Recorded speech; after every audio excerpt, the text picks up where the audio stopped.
Hey everyone, I'm back, and I'm continuing with my epic unboxing. If you missed the previous one, I did an unboxing of Balfair. I pledged for everything on the Kickstarter, the base game, Pearlbrook expansion, Balfair, and also Spirecrest. And I'm just going through all of them, opening them up, and sharing everything that's inside. So this is also a collector's edition, and this is, let's see, 1 to 4 players, ages 14 and up. 40 to 100 minutes, and it gives you a new location with little animals that you can ride on, so we'll get a look at those in a minute. But this is designed by James Wilson with art by Andrew Bosley and is published by Starling Games. Alright, so let's get into Spirecrest.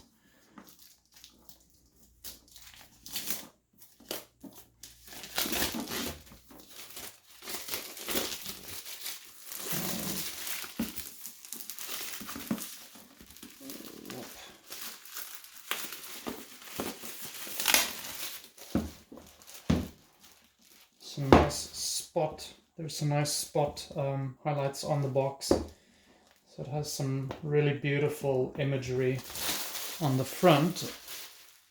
And what I love about these games is the animal critters that you get to play with, and the artwork associated with it. And this just looks beautiful. This almost kind of elicits that feeling of being somewhere in a hidden mountain village or some great old ruins, and I just love that idea. Okay, let's get this open. Okay, so their catalog, saw that in the previous video. The rule book, let's have a quick look at this one. Obviously overview, setup, what the board looks like. Curious enough, this one, contents there on the side. Wow, there's a lot. 6 frog foxes, 1 frog ambassador, 15 rabbit travelers, and then the 5 big critter meeples, which we'll be seeing a little bit later. So there's a trail, right? You basically go on this discovery and you play travelers trying to discover more of the lands outside of Everdell. Let's see. Not really a lot in the way of examples of what you do during your turn, so this might be a little bit harder to learn how to play. Okay, so collector's edition. So there's additional content for the collector's edition, extra discovery cards, more big critters with plastic saddles, more critters, more ambassadors in this rule sheet apparently. Seems like there might also be additional locations to go to. Let's have a look at the boards and the other artwork. Okay, so this is going to be a decent sized board. There. And I think that shows up really nicely. So this is interesting. This must attach somehow to the Everdell board, probably at the bottom. And you can see there's this trail that you follow, and as you reach these different locations indicated, I think you do certain activities. They're like mountains and peaks and different seasons that you go through. I think you go from spring to summer to autumn. Cool, and nothing on the back. So I'm going to set that aside. Okay, lots of coins. They're all the same, and then these apparently seem to be cards that you can draw of different places that you have to go and explore and find, and probably the resources that you get when you find them. The one thing I don't quite like is down here on the bottom, if you can see where these pop out. It seems like they've actually cut them a little bit too close. They actually cut out a part of the coin, which is not the greatest. I would have expected them to maybe make sure all of the graphics get in there on the design, but probably is not going to change anything about the gameplay. All right, let's have a look at these meeples, and there are a lot of them. So these are the really big meeples, and you can ride these like steeds apparently. So there is a nice wolf, a moose. These are, I mean, look at the size of my hand and the size of these. They're pretty big. There seems to be a crow,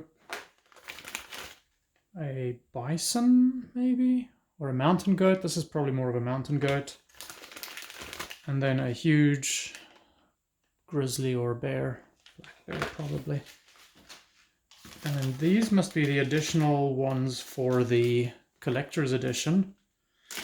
So this is what you get extra for the higher pledge level on Kickstarter. There is a peacock. This seems like it's some kind of warthog. And what's the last one? Oh, a vulture. Probably not what I'd be riding if I had to travel. I think I prefer to travel by wolf or by peacock, not necessarily by vulture, but I guess to each his own. All right, let's have a look at some of the little critters. There are these cute little lizards. They look really sleek and beautiful. Let's see. Oh, this looks like some kind of meerkat or mole. Probably not a mole. Snout looks too long.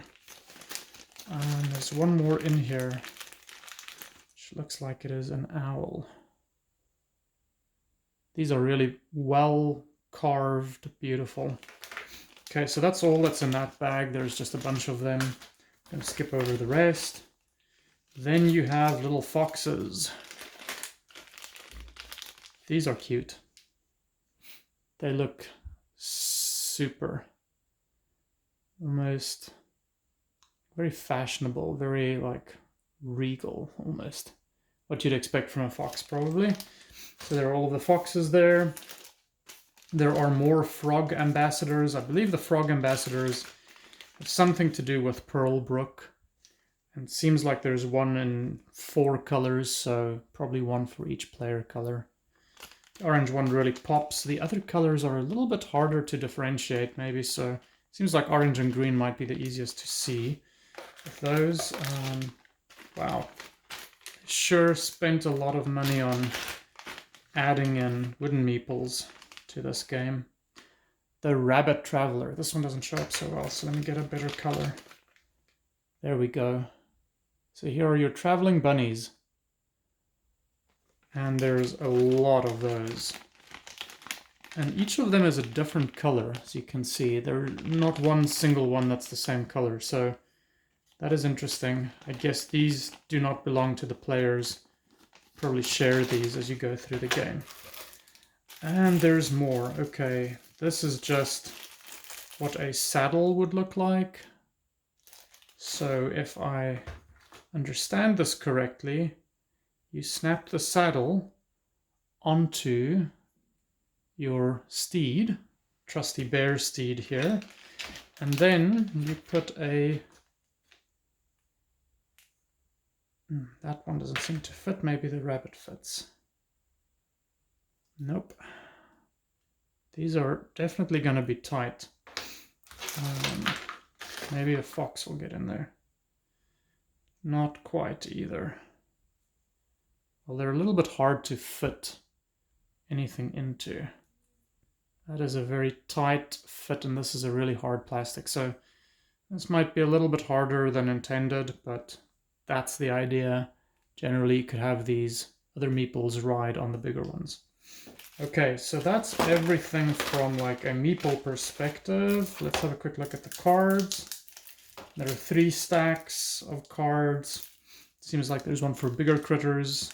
This would be the collector's edition one because it seems like it has the truffle boar in there, and those are probably just related to the collector's edition. So let's get this one open. You can have a look at some of the artwork on this. Really excited about this. The gameplay seems to be quite varied with what you can do in the different ones. Balfair definitely looked like it was more of a worker placement game. This seems like there's more of a bit of like exploration going on, so I'll have to see when I read through the rules. Okay, so here are the big critters. There's the moose, and then different places that you can explore. Sunblaze Trail, Green Sprout Trail, Mistrees Trail. Okay. So, And then you've got locations where you can set some of your meeples. Each player may only have up to one worker here. Okay, so there's definitely an element of worker placement in this as well. Okay. Mines. Ruins of Spire. That looks cool. Almost looks like something out of South America. Mayan or Aztec influence to it. Okay, so that's basically it.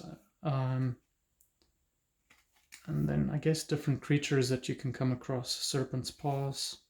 It's interesting because this was the only big critter in here, so looks like the rest of them are probably going to be in this packet here. So let's see. Let me have a look at the back. These seem like on the back they actually match different parts of the board. There was definitely that little sign on the board and this. So I'm assuming that when you actually get to these different locations, you pull one of these cards and that's how you do your exploration. So let's see, there's the boar, there's a prospector, mountaineer, yeah, so Tezel's laboratory. It seems to be some kind of take on Tesla. Firebeak. Yeah, that's the vulture that we saw. Corleander. That's a beautiful picture for the peacock. All right. So that's that for all of the large cards. Let's see what is in this little pack.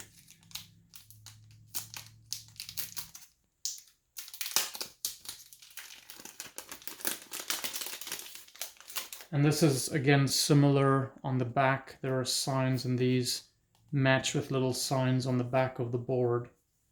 This is actually going to be really interesting because they didn't have outlines on the board, so I guess it's always going to be a little bit shifted around to see where it goes.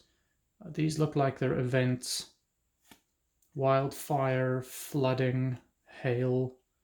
So these are probably just as you go through different types of weather events related to each season that you'll have to survive and deal with. A heat wave, yeah. Deep freeze.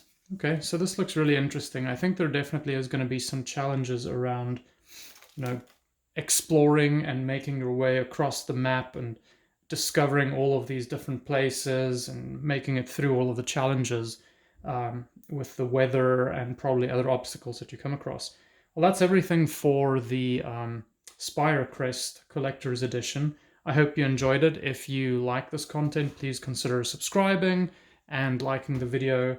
And yeah, watch the other unboxings that I'm going to be doing. I'm going to be doing Pearl Brook and then the Collector's Edition of the base game next. Thank you very much. Take care.